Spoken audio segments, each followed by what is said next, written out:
اے رضا یہ احمد نوری کا فیض نور ہے. آپ کے پیر صاحب کے صاحبزادے قبلہ احمد نوری ہیں، ان کے بارے میں لکھتے ہیں کہ اے رضا یہ احمد نوری کا فیض نور ہے، ہو گئی میری غزل بڑھ کر قصیدہ نور کا. اب اپنے اس کلام کو بھی گویا انتساب کر رہے ہیں، ڈیڈیکیٹ کر رہے ہیں اپنے پیران عظام کی طرف. میرے میٹھے اسلامی بھائیو، یہاں ایک اور بڑی خوبصورت بات میں بتانا چاہتا ہوں کہ پہلے تو یہ آپ نے سنا کہ احمد نوری جو اعلیٰ حضرت کے پیرزادے ہیں فیض عطا کو کہتے ہیں.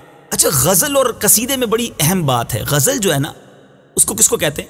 غزل اس نظم کو کہا جاتا ہے جس میں حسن و جمال، فراق و وصال کے علاوہ نصیحت کے اشعار بھی ہوں، کم سے کم 5 اشعار ہوں، زیادہ سے زیادہ 21 ورنہ طاق ہوں، یعنی وہ آڈ نمبر ہوں، ایون نمبر نہ ہو، طاق ہوں. جیسے اس قصیدے کے 59 اشعار ہیں، 60 نہیں ہیں. تو یہ غزل کا جو ایک قاعدہ ہے اس کے مطابق بھی پورے ہو رہے ہیں.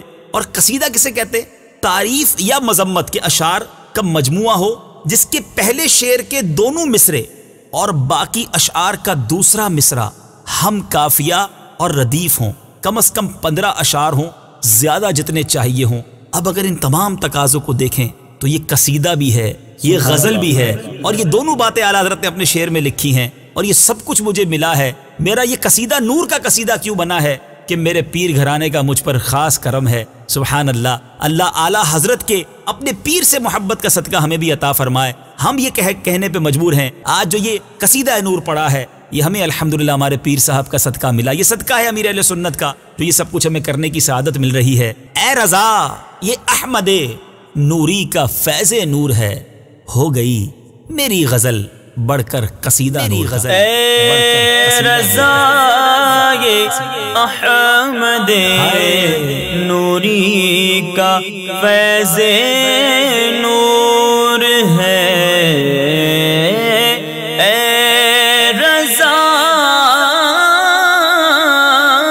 یہ احمد نوری کا فیض نور ہے.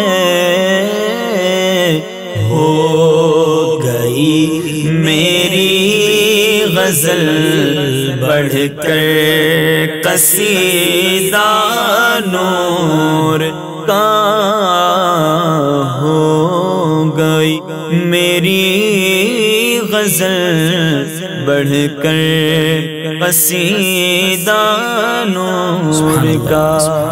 صلو علی الحبیب صلی اللہ تعالی علی محمد. مجھے اپنی اور ساری دنیا کے لوگوں کی اصلاح کی کوشش کرنی ہے.